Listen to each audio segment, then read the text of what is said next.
Sí, ¿no? Ya, entonces, ¿verdad? Sí, vale. ¿Habéis probado el sonido? Sí. Vale. No estaba pensando que se veía poco, pero... Un libro de poesía desproporcionado. Un libro que son 5 libros y uno solo. Un libro para demostrar que la poesía es un trazo al azar en medio de la incertidumbre. Un error que fracasa. Un vínculo humano dentro de otros fracasos, pero hermoso como un silencio y preñado de anarquía, como un soneto en forma de sinfonía, o como el zumbido de una estrella cuando deja de existir. En este primer volumen de La Desproporción Áurea vas a encontrar 3 libros dentro de uno, que prefiguran la instantánea de nuestro momento actual, donde la prisa y la vacuidad han arruinado el mundo. Así, dentro de este volumen, hay cabida para el amor, la denuncia social, la metapoesía, la trascendencia, la dolorosa experiencia individual, el consuelo profético de quien se sabe libre, la voluntad de quien sabe que está realizando la tarea que se le ha encomendado, poetizar el mundo. Espero que sea desproporcionado todo lo que este libro te explica. Bueno, Qué bonito. pues vamos a empezar. Muchísimas gracias, eso lo primero. Muchas gracias por asistir en un día tan malo, tan desproporcionado también.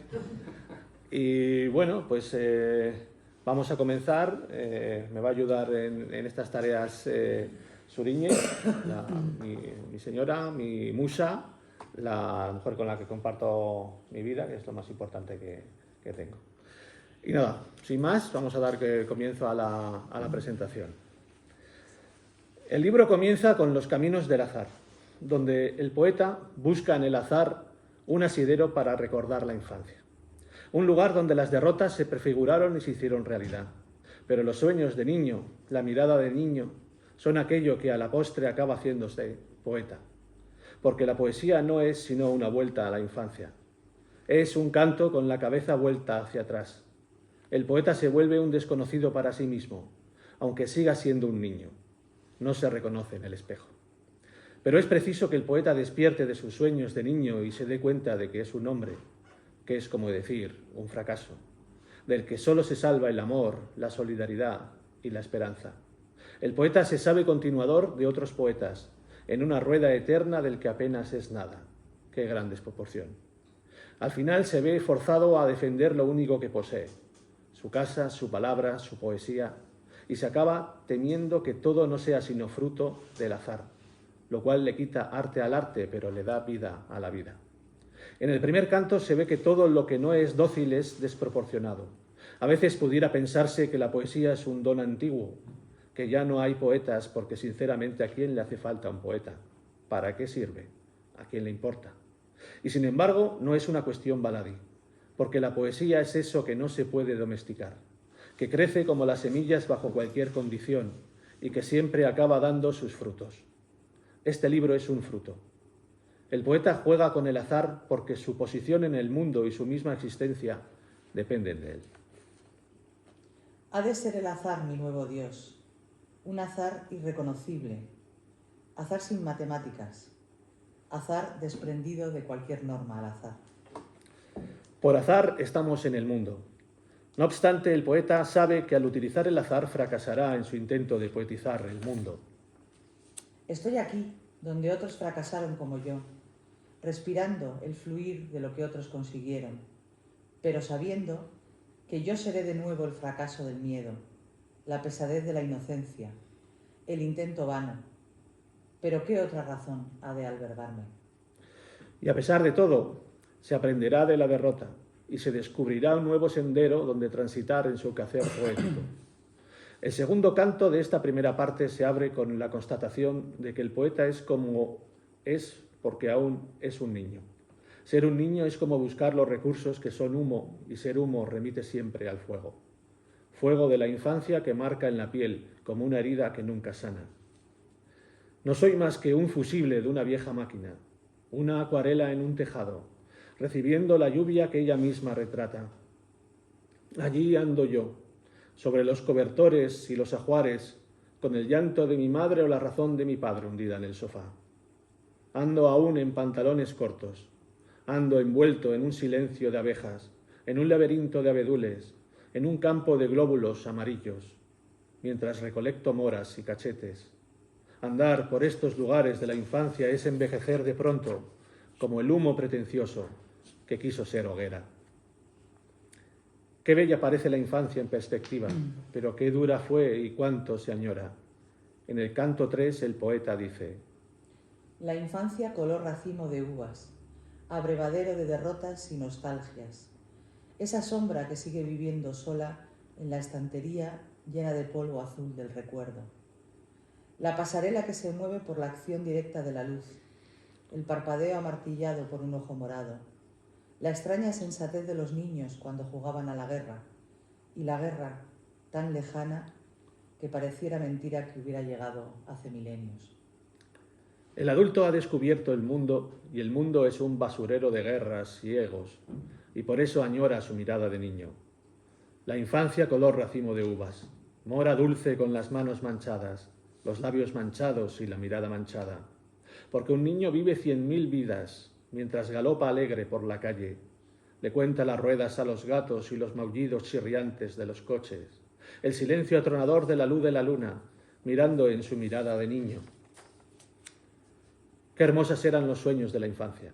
Soñar despiertos quizás el mayor de los dones que la naturaleza nos ha donado.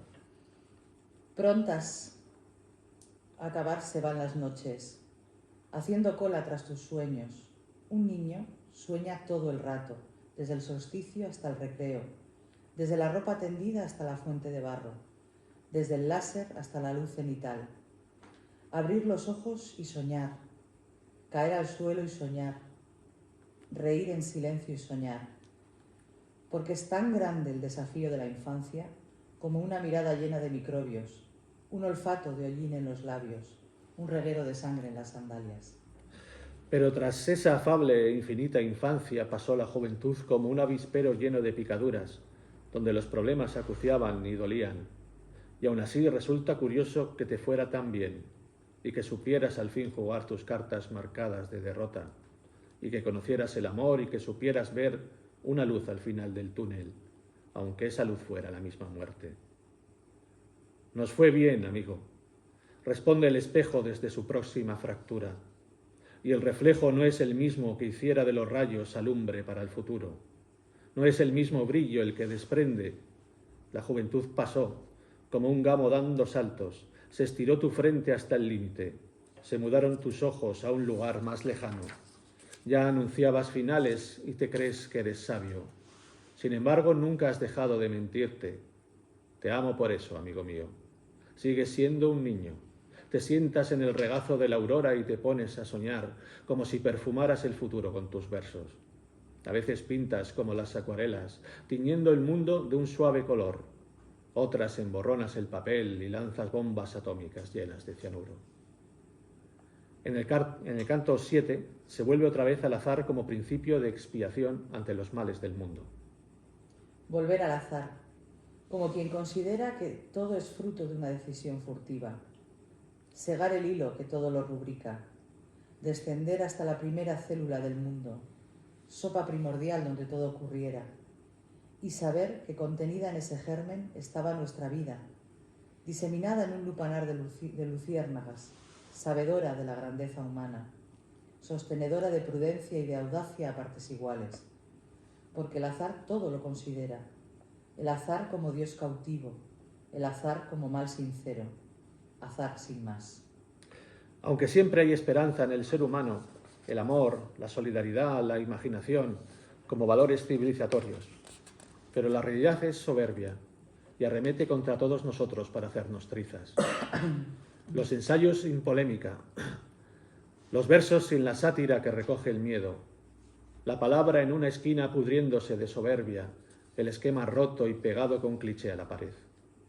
El axioma irreverente, aplastado en la suela de un zapato. Tantas cosas maquiavélicas, asesinadas por un rastro de hollín. La metáfora humillada por la realidad. Homero pidiendo un porro en una esquina. Salitre en los ojos de tanto mar ansiado. Y esta picazón en la garganta que no se esfuma ni con un litro de sangre. Así recorro mi caligrafía. hija de esqueletos apocalípticos, hermana de la duda metafísica, pariente lejana de una filosofía de la respuesta rápida. La casa de un poeta es su palabra, y en ella habita y de ella crece hasta poblar las afueras del mundo. Un lugar tranquilo donde volver tras las batallas perdidas. Finalmente, una pregunta asume la sustancia de esta parte del libro. ¿Qué seríamos sin el azar? ¿Y qué seríamos sin estas pequeñas aventuras del alma que son la sustancia de la vida?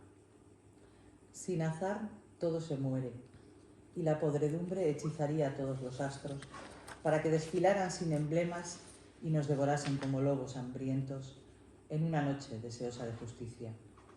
Somos la mutación que deseamos. Nuestros sentidos son una excusa para dejar de brillar como estrellas cuando somos simplemente agujeros negros de carne y hueso. La segunda parte, escribir con fuego, redunda en la misma idea. La poesía como fulgor, como deudora de un Prometeo extraño que no solo nos legó el fuego, sino también la poesía. Y aquí otra gran desproporción. El poeta hace un recuento de los náufragos que pueblan el mundo de nuestra poesía. Así, el poema de Millo Cid o Lope de Vega salen estas líneas que nos recuerdan que para que un poeta se realice, ha de beber de las fuentes de la historia. Y por eso hemos de ser el ejemplo para los que vengan después. El poeta busca una guía entre tantos poetas, un Virgilio que le guíe en su propio infierno.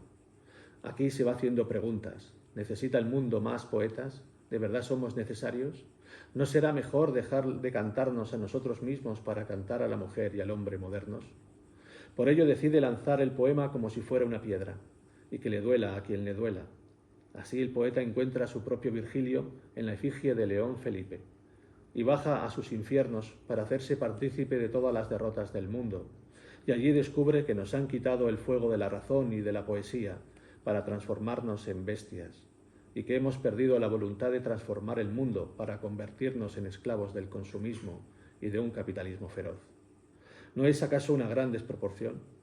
Y al final se da cuenta de que no necesitamos un nuevo Prometeo que nos dé el fuego, sino a un nuevo Hércules que nos libere de nuestras ominosas cadenas. Esta parte se escribe con el propósito de homenajear a los que vinieron antes, aquellos poetas que son los culpables de que esté ahora mismo aquí, presentando este poemario. Es un viaje por la memoria poética de nuestra literatura, que ha de ampliarse forzosamente al de otras literaturas. Pero el propósito de este primer canto es el de culpabilizarnos por haber olvidado tanto a los proletarios y a los trabajadores del mundo como a las mujeres, y entonar un mea culpa para poder crear desde este homenaje una poesía para todos.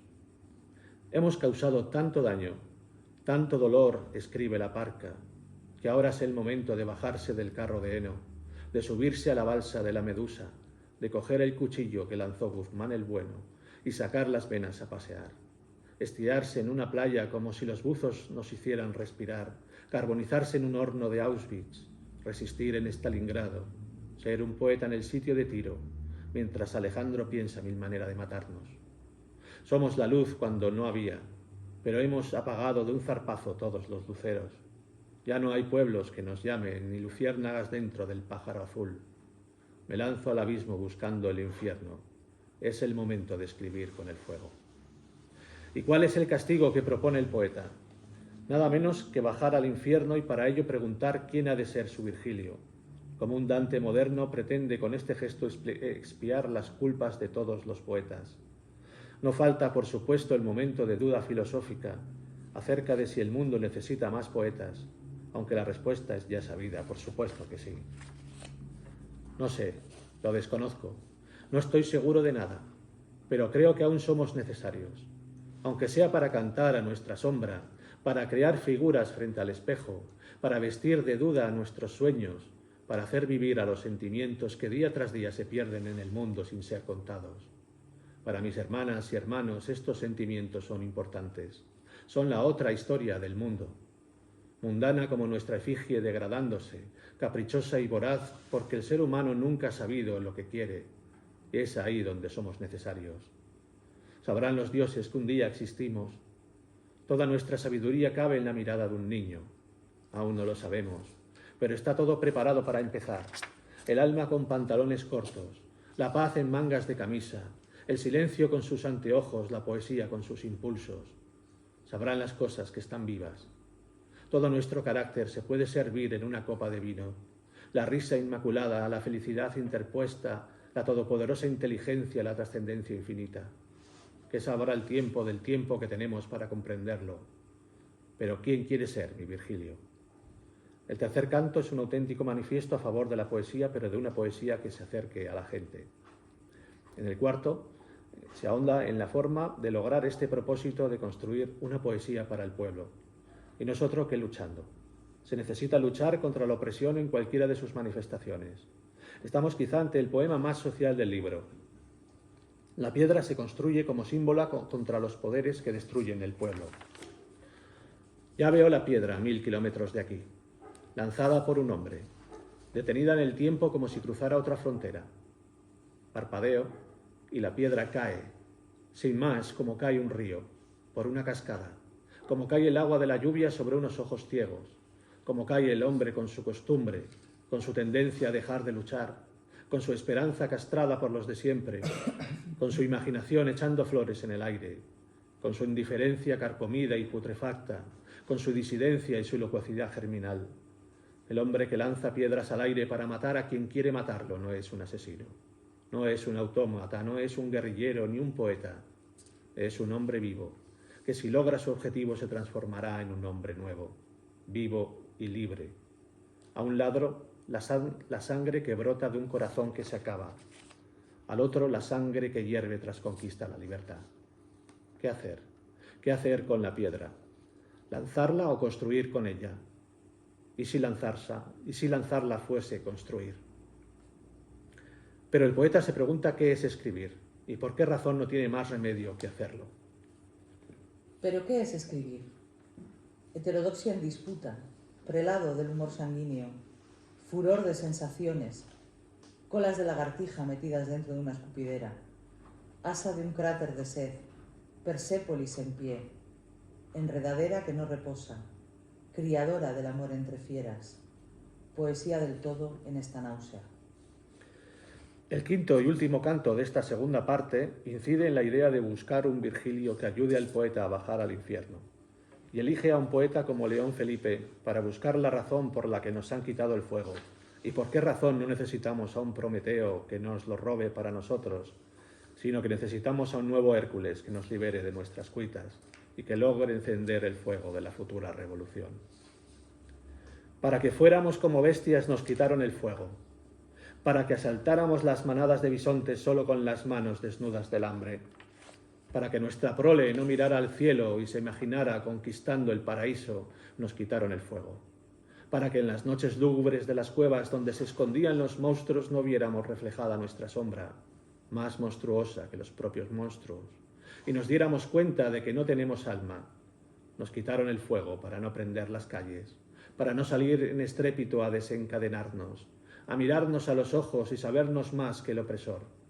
Nos quitaron el fuego, para no imaginar una mañana quimérica y justa, para que no empezásemos a quemarlo todo, desde la angustia hasta el hambre, desde el cansancio al miedo, desde lo desabrido hasta lo jactancioso, desde Moncloa hasta Zarzuela, desde los bancos a las eléctricas, desde los campos de fútbol hasta las canchas donde los nobles babean y se encorvan como lápidas sin nombre. Pero tú, Prometeo, hijo del titán Jápeto, robaste el fuego del carro de Zeus y nos lo diste a mujeres y hombres para honrar la memoria de la justicia sobre la tierra, para iluminar las noches y lanzar al viento la señal inequívoca de que estamos vivos y soñamos, para que revolución tras revolución el pueblo encuentre ánimo, reparto de riqueza, derechos e igualdad. A ti te han encadenado para que un águila te devore el hígado, para que cada día sea igual que el anterior, para que no mueras mientras expías tus culpas. Y a nosotros nos han quitado el fuego, nos lo quitan cada día, mientras privatizan nuestra suerte. Nuestro pie está vendido, nuestra mano no sabe quién es, nuestro ojo derecho desconfía del izquierdo. Y todo es inconstante, pura farsa, el canto sutil del cisne, la impotencia de un toro arrastrando tras su muerte por el caballo del emperador que siempre está desnudo. Necesitamos un Hércules que nos libere, una treta infame, una gloriosa pausa del destino, habremos de encontrar quien nos preste el fuego, seremos capaces de prender la mecha. Un Hércules vive en el interior de cada individuo, mientras Prometeo nos invita a cambiar las cosas escribiendo con fuego. La tercera y última parte de este primer volumen de la desproporción áurea es Tránsito hacia la ceguera. Tal vez la parte más personal y más sentida del libro, donde el poeta nos comenta sus temores tras sufrir un desprendimiento de retina. Vivimos en un mundo terriblemente visual, y cuando sufres un desprendimiento de retina y después una catarata, te cuestionas cómo sería ser ciego.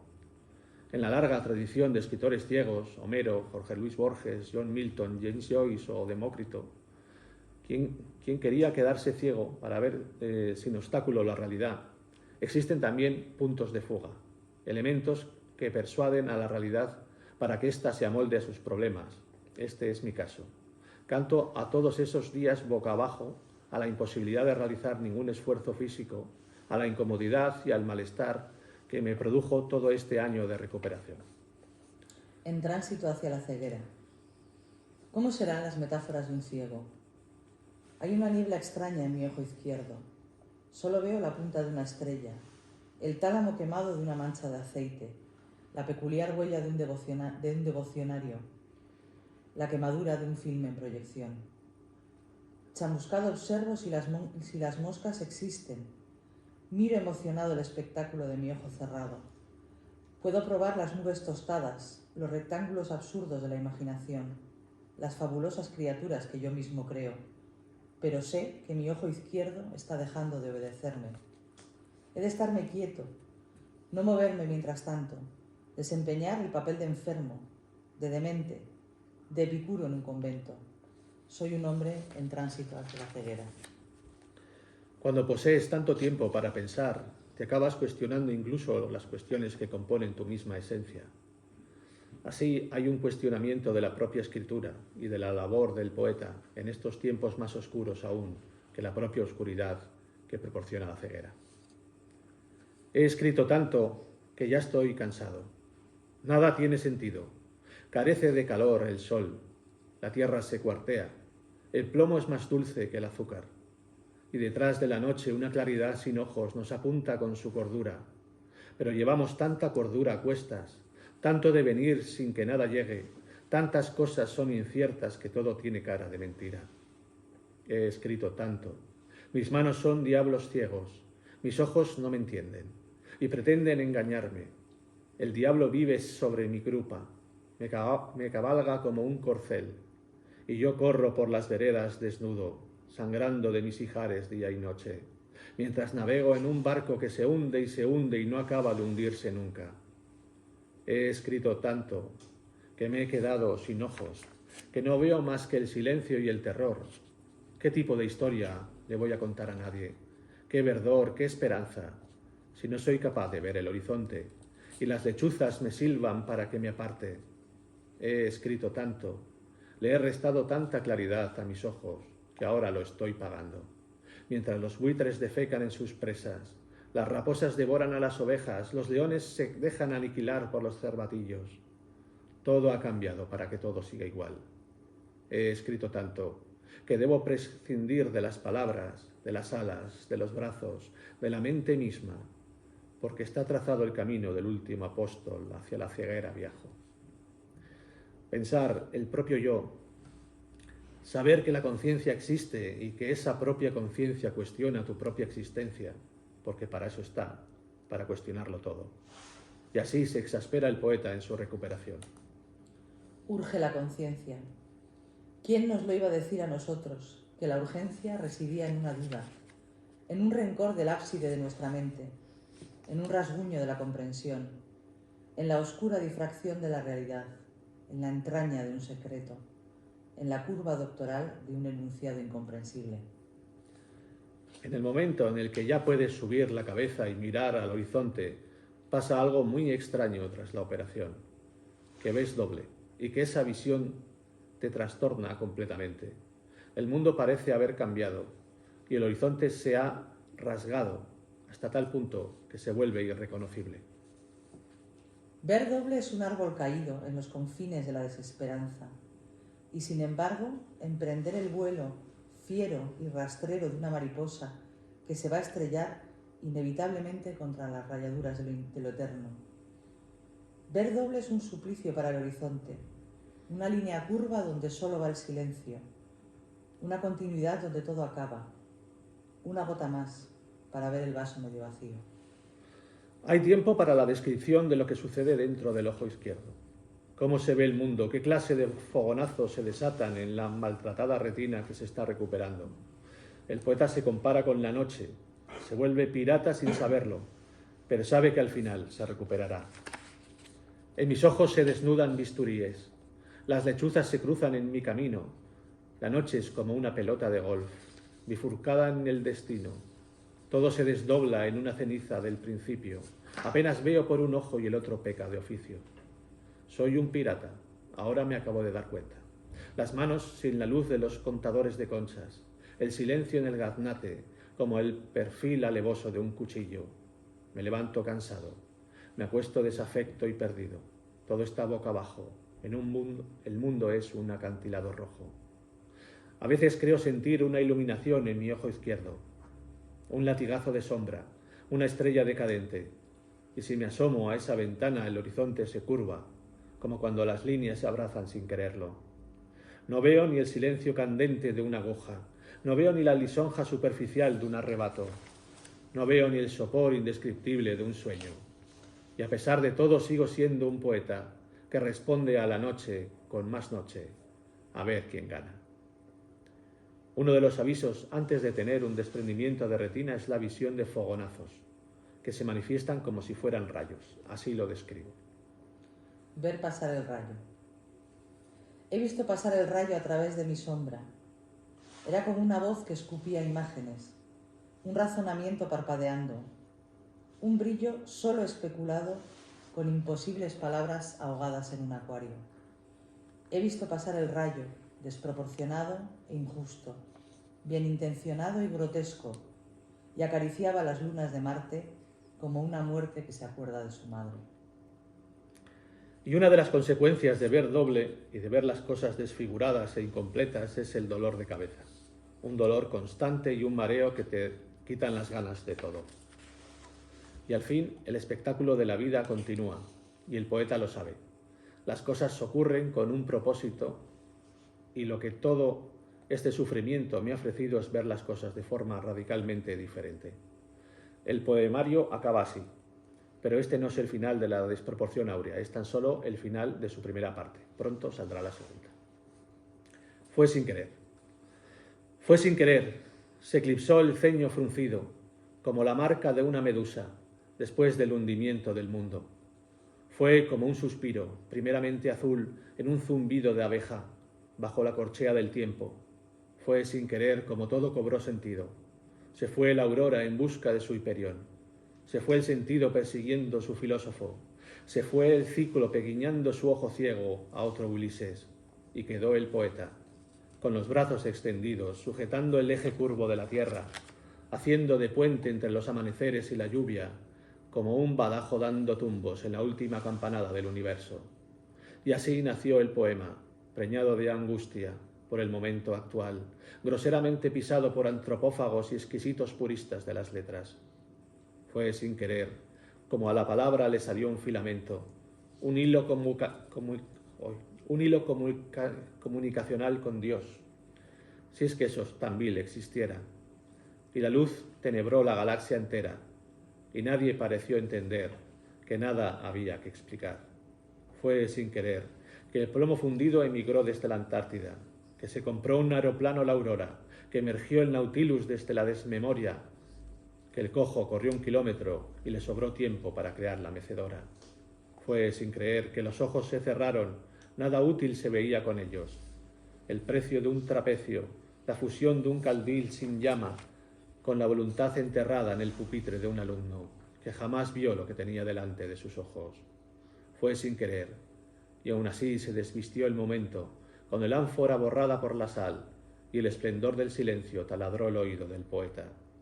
Y siguió siendo sin querer, porque lo que quiso hablar el aire fue como en las noches estrelladas, las tumbas se abren, Los muertos salen a contarle las cosas a los suyos, y éstos no entienden el lenguaje secreto de los sueños, como un puente entre dos mundos para comunicarse mejor, y que el arte del bien vivir no sea solo un cuento a la luz de una vela, ni un silencio pasional frente a un desnudo, porque fue sin querer que la totalidad nos concedió esta entrada para sentarnos fríos ante el espectáculo de la vida, observar con los ojos abiertos y sentir cómo lo absoluto tanto taladra el corazón como perfora el cerebro. Gracias a todos por escuchar el relato del azar, la búsqueda de respuestas poéticas, la búsqueda de la justicia y el sufrimiento de quien padece una enfermedad. Este es un libro de poesía desproporcionado. Un libro que son 5 libros y uno solo.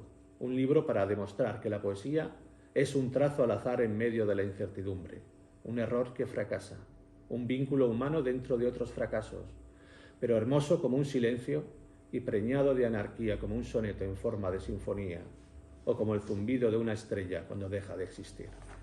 Muchas gracias.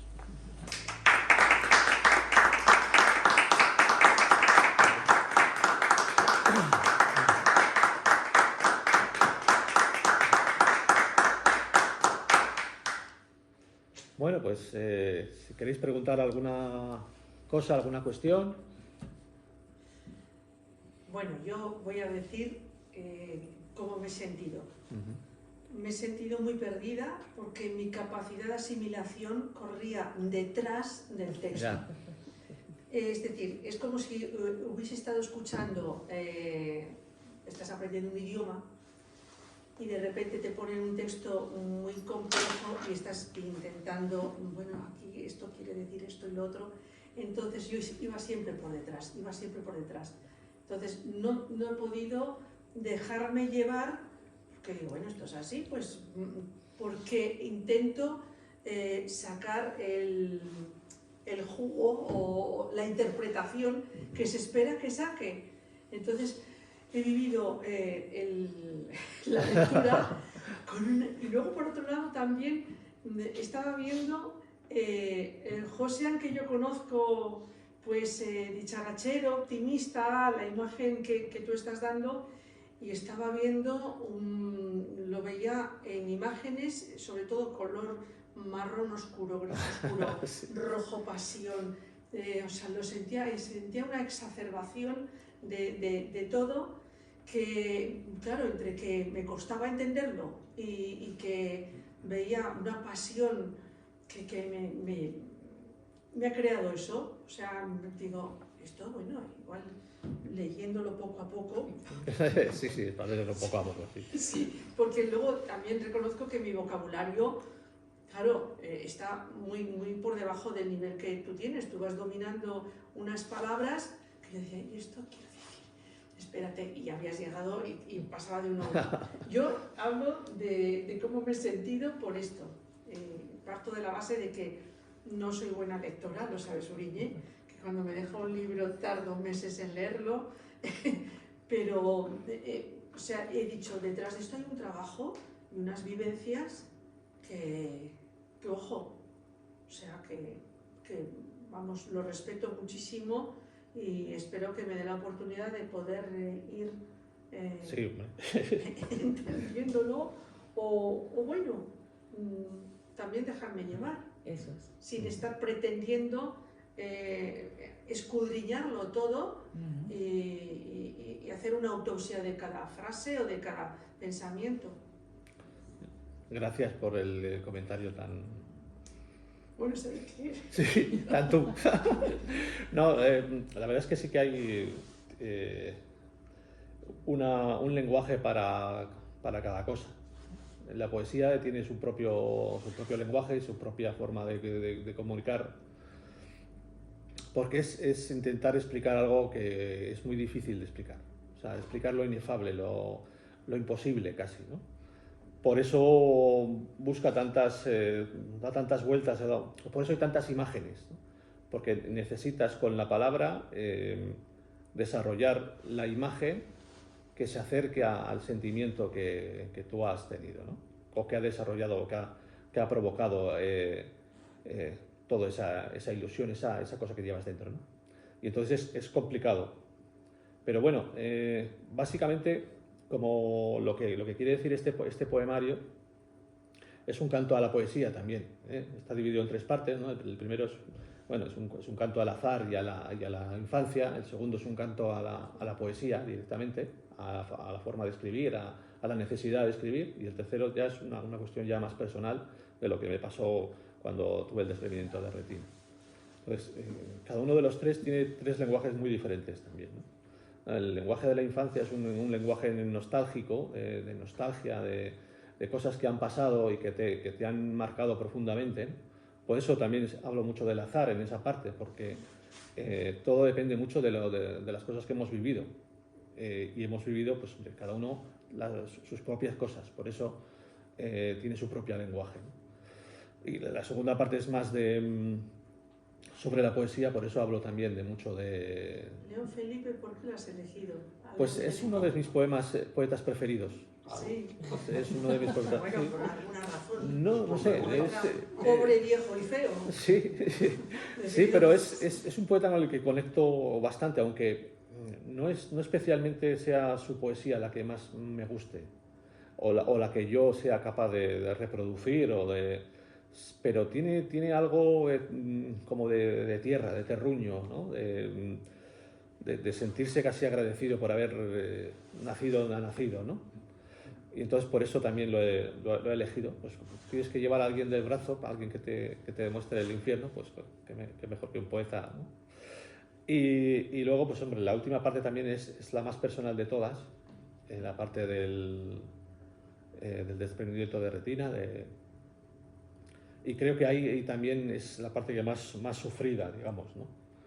Y sí que, con lo que me has dicho, claro, yo doy una imagen mucho más simpática, digamos, alegre, porque en realidad soy así, soy alegre, ¿no? Pero cuando se escribe por el afán de trascendencia, por intentar dejar algo aquí diferente, una especie de la huella de por qué estás aquí, o sea, de que has vivido, ¿no? Mucha gente tiene hijos, nosotros no tenemos hijos, digamos, mis hijos son estos libros que hago, que por cierto es el 20º libro ya que he editado. Entonces, estoy muy orgulloso de este libro además, porque ha sido todo muy, muy rápido. Desde que envié el manuscrito hasta que me llamaron y demás fue todo rapidísimo. Lo envié el 23 de noviembre, si no me equivoco. Y ha sido todo bastante rápido, la verdad. Y ha sido un proceso yo creo que bastante bonito. Y va a salir la segunda parte pues a finales de año o ya el 2026 probablemente. Porque el manuscrito que envié eran 200 páginas y me dijo el editor, pues un libro de poesía de 200 páginas, ya es difícil vender uno de 100. Mejor divídelo en 2. Digo, bueno, ¿Lo tienes hecho ya entonces? Lo tengo hecho ya. Sí. Seguramente que cambiaré alguna cosa, pero sí que lo tengo ya hecho. Pues yo os quería decir una cosa que, bueno, aparte que también me tenía sensación que ha dicho Alicia, porque es verdad que cuando es una lectura muy densa en el sentido de con mucho mensaje constante, si te paras a reflexionar un poquitín sobre algo, te pierdes lo siguiente. Claro, entonces, claro. A mí también me pasa un poco eso, ¿no? Pero yo os quería decir a los dos, porque esto es cosa de los dos, aunque sea tu libro, que hacéis unas presentaciones muy, muy originales, muy bonitas, muy atractivas, que se ve esa complicidad que tenéis. Me gustó mucho la de Suinauta, Claro. me ha gustado mucho esta, y yo creo que a mí me gusta especialmente porque me gusta mucho todo lo que nos rodea la poesía, el ambiente que genera estas presentaciones, las tertulias de poesía. Me gusta mucho todo el mundo, lo que inspira la poesía, lo que sugiere, pero luego no soy un lector de poesía porque no me gusta leer. Llevo toda mi vida intentando leer poesía, pero no consigo que me enganche. Pero me gusta todo lo que lo rodea. Entonces, hacéis de las presentaciones una parte de, o sea, también una obra, igual que el poemario, que el poema, ¿no? Y os quería felicitar por eso, porque son unas presentaciones que por sí tienen peso, o sea, que son una obra también y son muy atractivas. Se agradece mucho, la verdad. Sí que la poesía es... yo siempre he dicho que para ser arte, cualquier arte tiene que tener algo de poesía. ¿Tiene que tener algo? De poesía. Si no tiene poesía, es muy difícil que sea arte, ¿no? O sea, cualquier cosa, escuchas música, ves un cuadro, ves una película, si no te entra dentro, o sea, te hace recapacitar, te hace pensar, o te somete a sus ideas o a las cosas que ocurren dentro de esa obra. Luego, claro, si no te hacen sentir, básicamente, ¿no? Por eso la poesía es el relato del sentimiento del ser humano. Por eso todo lo que quiera decir algo, yo creo que tiene que tener algo de poesía. Es mi forma de ver las cosas. De las tres partes, las has definido muy bien. El azar es parte de la vida. Totalmente. Tanto que en la reduplicación de las células, la biodiversidad, desde un insecto hasta una ballena, es gracias a que hay saltos que, terminología que yo explicaba, son saltos estocásticos, es decir, producto del azar. Y salen mutaciones que no están programadas. Y por eso hoy tenemos desde una ameba hasta una ballena.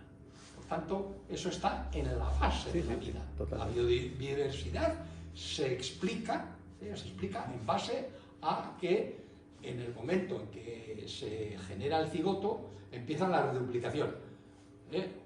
Una célula se convierte en 2, 4, 16, como el sistema binario. Sí, claro. Y siempre es como un tampón, pum, pum. Pero hay veces que, pum, el tampón cambia. Ese es el azar. Y eso hace que el nuevo ser sea diferente al que tenía que haber salido. Sí, sí, sí. Y cuando empiezas a pensar eso, y además el azar que nos ha llevado hasta aquí, que nos hace ser como somos, Claro. y cuanto más tiras para atrás, más te asombras de Sí. somos fruto del azar, pero total. Si nuestros padres no se hubieran conocido, si los padres de nuestros padres no se hubieran conocido, y vas hacia atrás hasta las primeras células, Luca, que es la primera célula de la que parte toda la vida en esta tierra. Y además ha habido 9, si no me equivoco, 9 extinciones a lo largo de toda la historia de la Tierra, ¿no? Claro, somos fruto también de esas extinciones, porque si no hubiera habido esas extinciones, no se hubieran desarrollado los mamíferos, etcétera, etcétera, etcétera. Entonces, cuanto más hacia atrás echas, y luego después el Big Bang y lo que hubo antes, o sea, que es un continuo, es un total, y dices, joder, empiezas a pensar y dices, vaya, no, estas cosas no. El azar al infinito Es infinito, es totalmente. Ese es uno. Ese es uno. A mí me ha dado mucho interés la segunda parte del libro. Ajá. Yo de niño, el primer arte que me entró por aquí fue la música. Que en mi casa, en el bar, había una radio y se oía música. Pero el primer arte que yo empecé a estudiar fue la literatura. En segundo de bachiller, para que os hagáis una idea, yo estaba en una clase segundo de bachiller, es decir, con 12 años. Entender esta frase de aquel profesor que yo tenía, era andaluz. Hay más poesía en la prosa de Bécquer que en las rimas de Zorrilla. Claro, ahora a mí eso me parece, claro, porque sí, yo he vuelto a leer a Bécquer, a Zorrilla poco. Sí, A Zorrilla muy poco. Pero claro, yo ahora me doy cuenta de decir, un criajo, un carranzanito, que con 12, 13 años sea capaz de entender aquello, nivel, sí. nivel.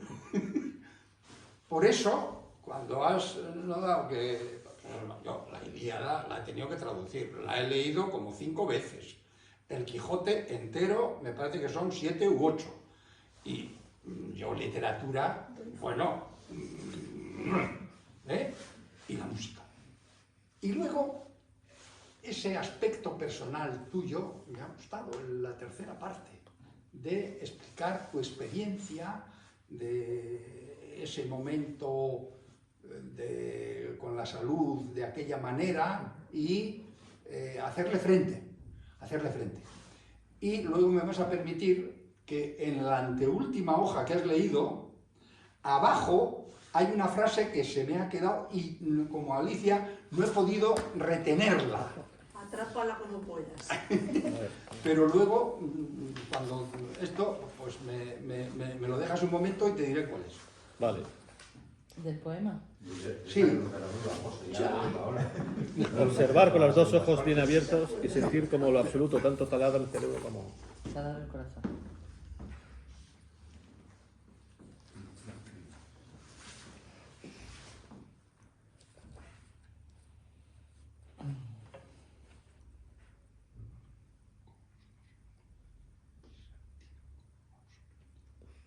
Nos baja con la intriga, hasta el último momento.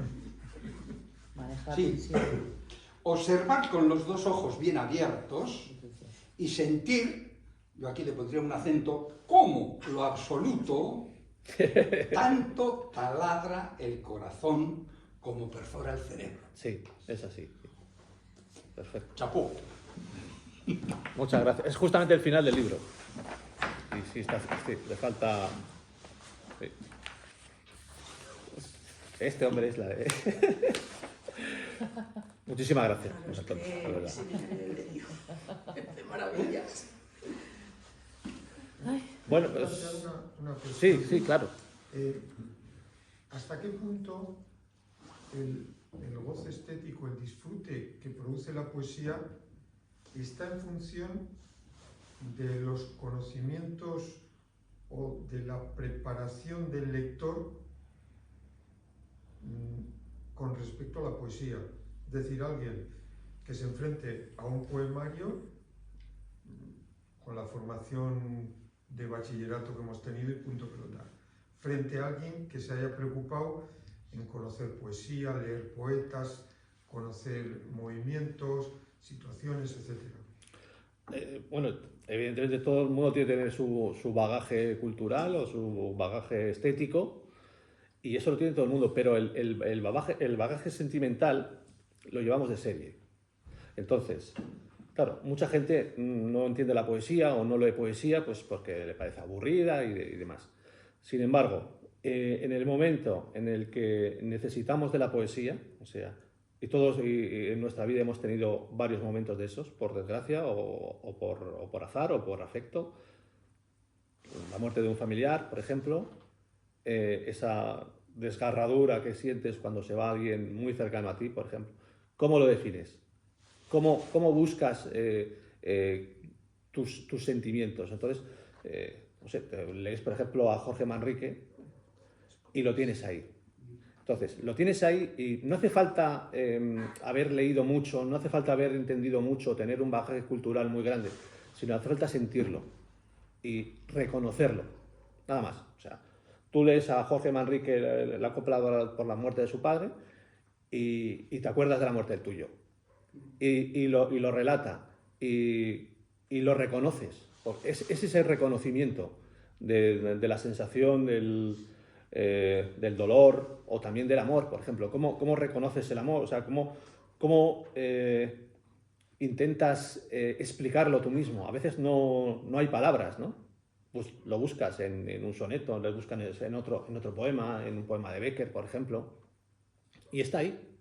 Y no hace falta saber mucho para reconocerlo y para decir, yo siento esto en estos momentos, ¿no?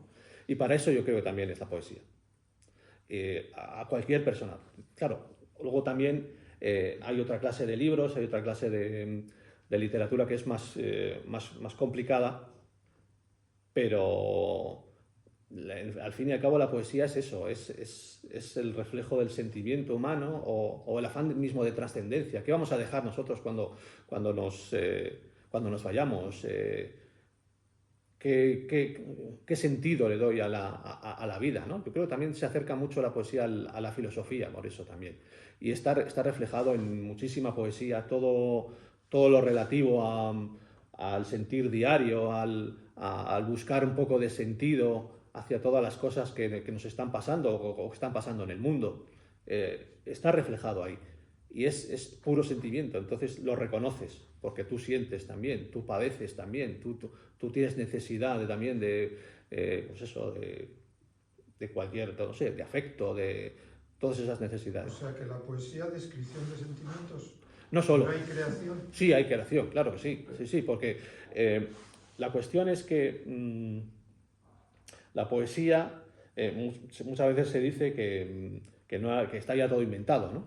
Sin embargo, no tenemos todo, no está todo dicho.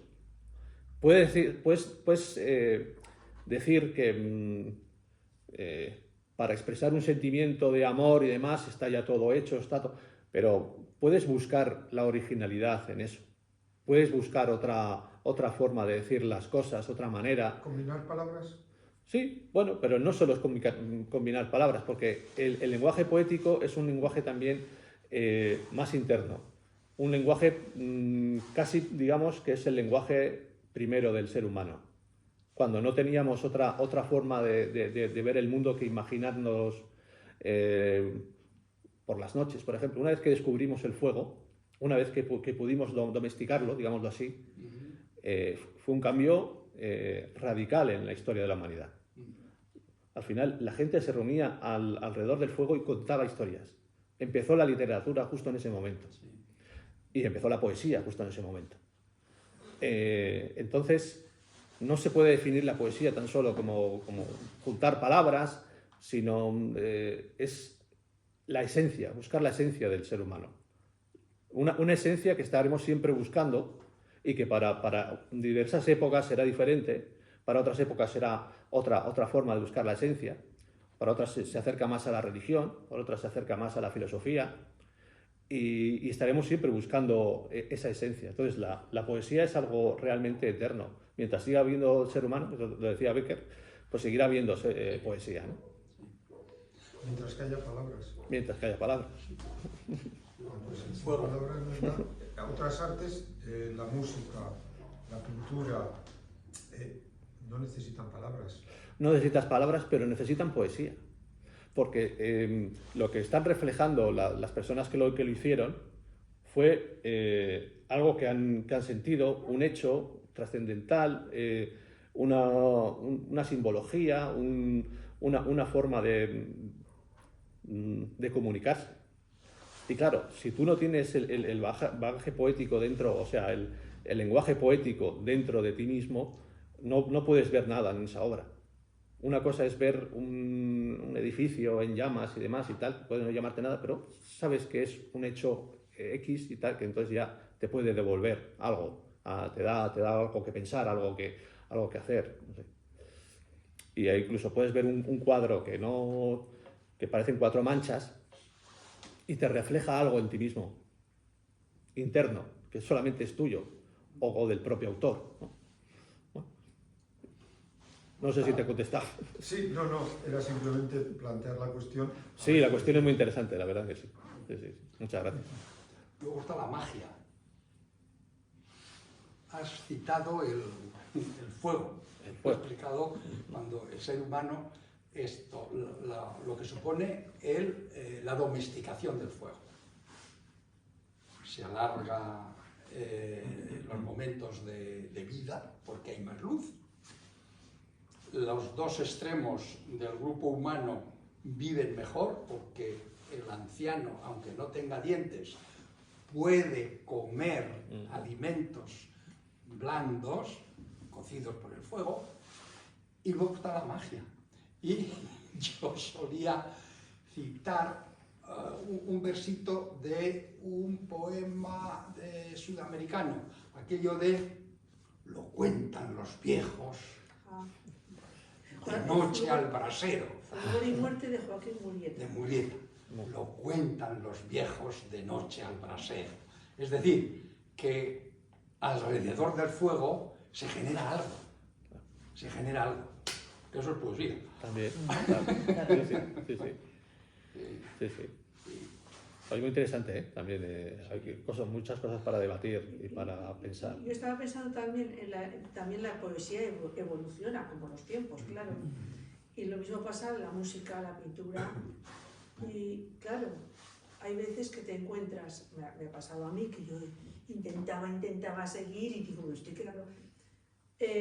ves o escuchas, imagínate una pieza de jazz. Y también hay que decir, oye, yo todavía no lo entiendo. Que a mí me pasa con el jazz, ¿eh? No. Me pasa, Precisamente, no. pero hay que respetarlo. Sí, sí, claro, claro. Porque, claro, yo no caigo en la cosa de que el jazz, eso es un rollo. No, porque sé que es bueno. Y es más, ahora me voy a poner yo en la falla. En su día, cuando estuve estudiando percusión en el conservatorio, tuve que tocar jazz. ¿Y cómo lo disfrutaba? Fíjate tú. O sea... Es libertad también, ¿no? yo decía, pero esto es para vivirlo. Claro. Pero de espectadora, pues... Claro, es que ahí está. No lo pillo, Sí. lo pillo y digo, vamos, y con obras también pictóricas, pues dices, oye, esto sí, porque si está aquí es por algo, pero claro, todo evoluciona. Todo evoluciona. Totalmente, sí. No, pero eso que ha comentado este hombre, no me acuerdo cómo era. Víctor, se me olvida siempre. Es que es de mucho calado porque es que es así con todo. Con una obra de arte, con un cuadro. Si tú sabes de pintura, si no sabes de pintura, de arte, le ves y te puede gustar, te puede generar sentimientos, que pasa a casi todos los mortales. Si vas a estudiar historia del arte, analizas, vas mucho más allá. Mucho más allá, claro. Con una poesía pasa lo mismo. Claro. Yo tenía un profesor de crítica literaria que nos dijo, yo creo que era para llamarnos la atención durante todo el año, nos dijo el primer día de clase que a partir de sus clases no íbamos a ser capaces de volver a leer un libro como lo leíamos antes, ¿no? Y en cierto modo tiene su sentido, porque si lo ves desde un punto de vista un poco más, ¿no? más académico, pues te pones a analizar otras muchas cosas. Y claro, es así. Ahora, que hay una lectura mucho, no es más superficial, o sea, mucho más ligera, no sé cómo llamarle, que lees lo que te sugiere, el sentimiento va más ahí, pero bueno, claro que tiene que haber algo mucho más académico, pues en la lectura de una poesía, de una novela, o de un cuadro, o con la música, o con lo que sea. ¿Cuántas veces estamos en alguna exposición y te lo explican y dices, ahora sí? Claro. Sí. O cuando te hablan de las composiciones, o la simbología que tenía, que si el rey iba a caballo, que si iba a caballo, que si el cuadro aquí, el espacio, es todo un mundo. Sí. Es eso. Sí. Con la poesía Lo mismo. Sí. Si tienes un bagaje ya de... Claro, una vez que empiezas a escribir, empiezas a escribir y empiezas a copiar, digámoslo así, ¿no? A copiar estilos, porque sabes que en el momento en el que empiezas a escribir, sabes que deseas decir esas mismas cosas, ¿no? Y entonces, si te ha picado el gusanillo de la poesía, empiezas a leerlo todo lo que cae en tus manos. Yo tengo un amigo que es Enrique, que con él, pues eso, descubrí la poesía, y que íbamos ya nos tuvimos que salir de la biblioteca de nuestro pueblo porque nos habíamos leído todos los libros ya. Entonces nos fuimos a la de Baracaldo, y en la de Baracaldo nos leímos todos los libros también. Y luego después ya nos fuimos a las de Bilbao, a las de las universidades, etcétera, porque ya nos lo habíamos leído todo. Entonces, claro, tú quieres, además si tienes la suerte de tener a alguien que también le gusta y demás, ¿no? Es una especie de competición, el ser humano también tiene ese afán competitivo, digámoslo así, y bueno, eso te lleva a cambiar un poco tu estilo y a encontrar a otros autores que igual tienen una forma de escribir que es más afín a tus principios, a tu forma de ser. Y a partir de ahí ya al final acabas cogiendo tu propia voz. Que eso es lo difícil. Lo difícil es intentar tener tu propia voz. Después de muchos libros y de muchos versos, muchos poemas ya, pues más de 10.000 poemas tal vez, o así, no sé.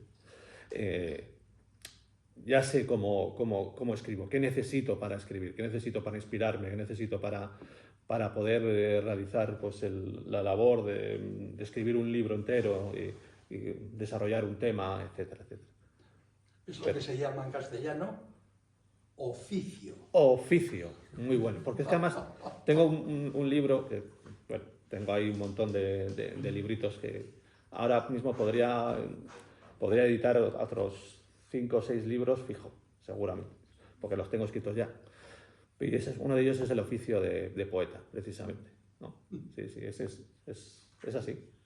También estoy leyendo el oficio de vivir de Cesare Pavese, que también era poeta italiano y demás y tal. Y de eso trata, ¿no? De cómo coges cómo te picas el gusanillo de la poesía y cómo lo desarrollas y demás. Muy bien. Muy Otra bien. cuestión. ¿Existiría poesía si no hubiese ningún lector de un poema? Sí, y yo creo que de hecho hay muchísima gente que ha escrito poesía y no se la ha dado a nadie, porque en un momento dado ha necesitado escribir, porque también escribir es un proceso mental que te ayuda a superar ciertas cosas. Entonces, mucha gente, por ejemplo, cuando somos adolescentes, muchísimos, yo creo un porcentaje elevadísimo de la población ha escrito algún poema. Yo creo que casi todo el mundo. Pues porque se ha enamorado, pues porque ha tenido una pérdida, ha sentido la necesidad de expresarlo, pero no se lo ha enseñado a nadie, muchísima gente. Yo conozco a mucha gente que, sí, yo he escrito también cuando era adolescente y tal, pero no se lo va a enseñar a nadie ni de coña, vamos, que quita. Claro, ¿por qué? Porque realmente es algo muy personal. Entonces, enseñar un poema es desnudar tu alma, es decir, bueno, me pasan cosas, O y sea, cosas los que a veces... poetas son exhibicionistas. En cierto modo sí. Sí, este oficio es prácticamente exhibicionista, es así. Bueno, de hecho, el artista es bastante Sí, exhibicionista, sí, pero sí, yo sí. lo veo positivo, porque también puedes decir, lo comparto. Claro, el término exhibicionismo Claro, y está muy degradado. que pero sirva eso para otros eso es también. ¿Dónde como- está el grado eso de compartir, exhibir? Sí. Sí, bueno, hay que saber. Hay Sí, que saber hasta qué claro. punto. Sí. Todo está a la medida. Hombre, yo creo que es ir a con las personas, pero será más compartir lo que hacen. Habrá quien exhiba o que le guste exhibir, Sí, claro. pero bueno, yo creo que en lo general será compartir, ¿no? Claro. No sé. Pero cuando has dicho eso de que todos en algún momento, a mí me pasó cuando les encontré a mi ama sus poesías, a mi ama. ¿Ah, sí? Sí, hace muchos años, era yo un crío, y ya Carlos me lo confesó, y yo empecé a ver a mi mamá y digo, joder, mi ama, que está todo el día aquí pegándome zapatillazos, cocinando con los 5 hermanos, tiene su mundo interior, tiene su Claro, vida, y claro. tiene sus sentimientos. Mi ama, fíjate. Sí, claro. Claro, ella se ha guardadito y ella nunca le ha dicho a nadie nada. Nunca, y- son sus secretos, son su... Hay una No le especie gusta de ni que pudor se Sí, también, sí. es como Sí. el pudor, porque Pero te que la- desnudas en cierto... Pero en cierto modo también te haces poeta cuando te das cuenta que guardas lo que escribes como un tesoro, ¿no? Es ahí, ¿no? Como decía Gustavo Adolfo Bécquer, todo el mundo siente, pero solo a unos pocos les es dado el guardar la memoria viva de lo que han sentido. Y esos son precisamente los poetas. Y es un poco eso, ¿no? Lo guardas, lo atesoras, ¿no? Lo atesoras. Yo creo que la palabra es muy bonita. Atesorar todo aquello que has sentido porque ha salido de ti. Es realmente tuyo, ¿no? ¿Cuántas cosas pueden ser realmente tuyas? Realmente hechas por ti, fabricadas desde dentro, desde la esencia. Entonces, por eso es tan importante, yo creo, la poesía y mantenerla. Ya sabemos que no se vende y no puedes vivir de ello y demás y tal, pero mientras siga habiendo poesía, como decías, pues seguirá existiendo un poco el alma humana, ¿no? Virgilio, que lo has... Yo creo recordar una anécdota que la Eneida, que para mí a partir del canto quinto es lo más bonito hasta que se marcha de Cartago, ese bloque, pues luego cuando empieza a contar las batallas, cuando llegan al Valonga y todo aquello rollo, estuvo a punto de quemar toda su obra poco antes de morir, Sí. porque sentía que aquello no tenía suficiente valor como para que se quedara para la humanidad. Sí. La Eneida. Sí. Que luego fue, pues eso, como la Odisea para los romanos, ¿no? Kafka. Sí. Kafka pasó lo mismo. Kafka también. Le dio a su El amigo... amigo no le traicionó. Sí, y no lo quemó. afortunadamente. Si no, nos Afortunadamente. quedamos sin Kafka. Sí. Mira que Kafka... Y también hay un azar en las obras que nos han llegado de la antigüedad, Claro, Sí, claro. porque, claro, Es que han aguantado. las que han aguantado, las que han soportado toda la historia, han sido copiadas y recopiadas y demás. Que en esas mismas copias, todos los monjes que las copiaban y demás, también guardaban sus escritos y diciendo, estoy hasta las narices de escribir esto. Y está ahí reflejado. Bueno, provocan cosas. Bueno, oye, que hemos traído unas cositas para picar. ¿Podemos seguir hablando abajo? Vale. Si queréis. José, como no sé cómo Sí, yo Si creo. queréis, aquí estoy para firmaros en un libro. y yo otro. No, no. Tranquilo, funcionamos rápido. Nos tienes que dedicar a uno y a otra. Ah, vale, A perfecto. razón de 14, 7 la media. ¿Cuántos son 2? 30. Tengo. A la que invito yo, venga.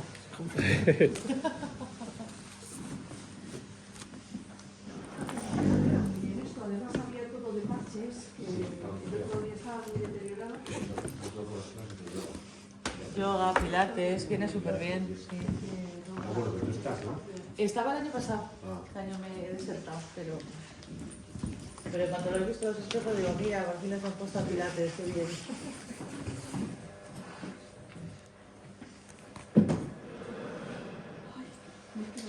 Yo también. Sí. La poesía no da calor. Yo esta tentación de pintar, creo que no. No.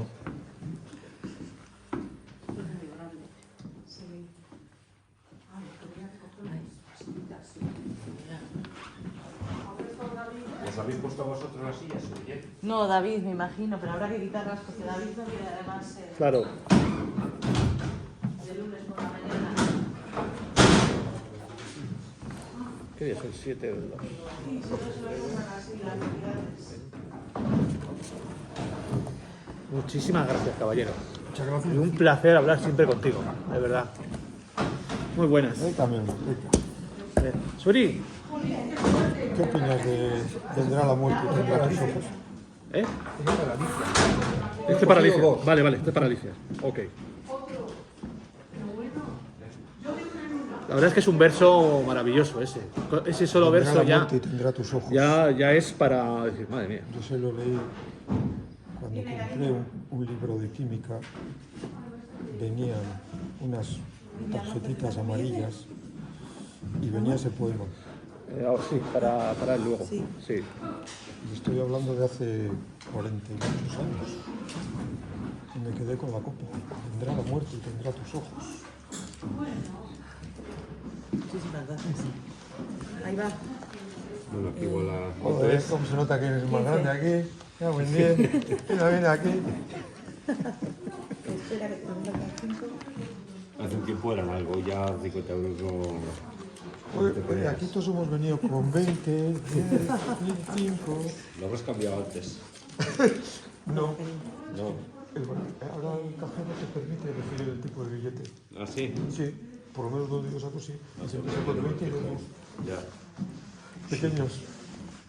Porque cuando sube mucho, tira la tarjeta. Ya.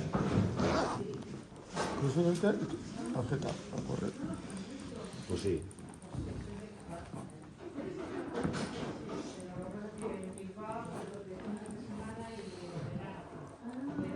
Oye, ¿y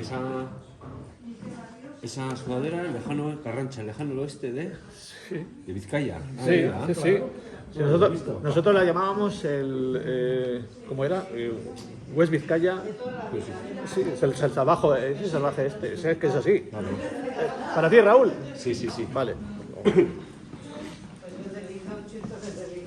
Carranza, no sabía yo que Concho era el indaucho de Carranza. No los había visto, o no me... Bueno, soy muy despistada. ¿cómo que no? A ver, No me suena. Yo soy carranzana, él es pegado. Yo soy carranzano, ya has pegado. Por lo mismo.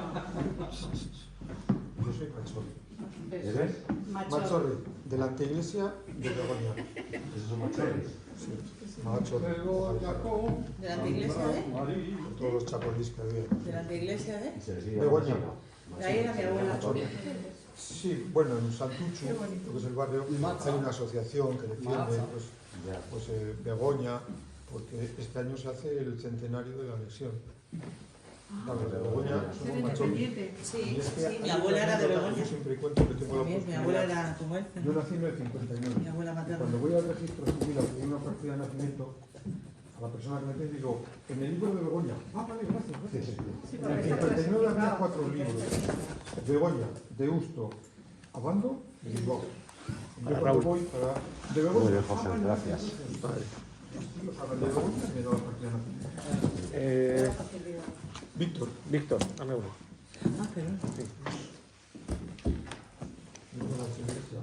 Y tú sí, porque yo me acuerdo cuando estudié euskera, había en el mundo euskalduna el Caletarra y Baserritar. Entonces, la carga que nos dio a nosotros era Caletarra. Yo no soy de los que anda ahí. De los de la capital, como Yo esta siempre te lo voy a Concha, hablar, la digo, capital. tú eres Caletarra. Es de los de Carranza, de los de oficio, no de los de trabajar con el. Yo soy de la estación. Ya, yo te conozco. Yo sé que lo he oído hablar de Concha. Sé que eres primo de Santos. No, O tío. Ah, pensaba que eras primo. Oye, pues mira, aparenta 2 años menos de los que tiene. Pero bueno, ahí Y aquí saca ¿Con eso ya? es que yo soy hermana de ¿Qué andas contra el cazo? Muchísimas gracias, Víctor, de verdad. Ya son los... Sí, vamos abajo. Ay, vamos a comer algo, anda. Ay, mira. Madre mía.